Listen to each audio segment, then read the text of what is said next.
Assalamualaikum warahmatullahi wabarakatuh. Perkenalkan, nama saya Andi Dirgasyura Pabitei dari Universitas Negeri Makassar, Fakultas Ilmu Sosial dan Hukum, Prodi Ilmu Hukum.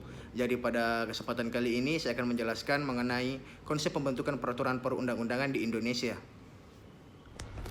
Pembentukan peraturan perundang-undangan di Indonesia memiliki beberapa konsep, yaitu konsep pembentukan peraturan perundang-undangan harus sesuai dengan konsep negara hukum Pancasila. Selain itu, konsep pembentukan peraturan perundang-undangan yang baik harus mengedepankan perlindungan hak asasi manusia. Konsep pembentukan perundang-undangan yang baik harus mengedepankan asas equality before the law.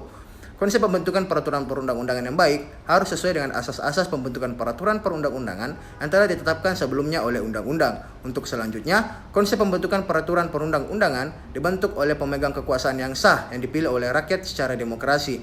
Pembentukan peraturan perundang-undangan yang baik harus mengedepankan perlindungan hak asasi manusia. Konsep pembentukan peraturan perundang-undangan yang baik harus mengedepankan asas equality before the law. Konsep pembentukan peraturan undang-undangan yang baik harus sesuai dengan asas-asas pembentukan peraturan perundang-undangan yang telah ditetapkan sebelumnya oleh undang-undang. Untuk selanjutnya, konsep pembentukan peraturan perundang-undangan dipegang oleh kekuasaan dipilih oleh rakyat secara demokrasi. Pembentukan peraturan perundang-undangan merupakan syarat rangka pembangunan hukum nasional yang hanya dapat terwujud apabila didukung oleh metode yang baik yang mengikat semua lembaga yang berwenang di Indonesia. Indonesia merupakan negara hukum yang mempunyai kewajiban melaksanakan pembangunan hukum nasional yang baik yang dilakukan secara terencana, terpadu, dan berkelanjutan dalam sistem hukum nasional.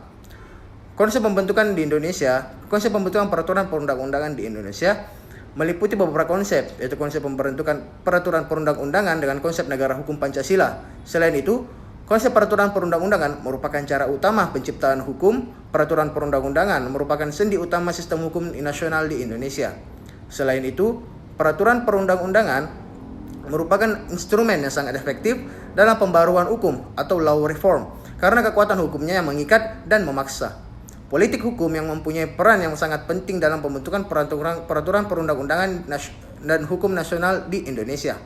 Mengingat politik hukum dijadikan sebagai pedoman dasar dalam proses penentuan nilai-nilai penetapan, pembentukan, dan pengembangan hukum nasional di Indonesia. Baik, itulah tadi hasil penjelasan dari saya mengenai konsep peraturan perundang-undangan. Sekian dari saya. Wassalamualaikum warahmatullahi wabarakatuh.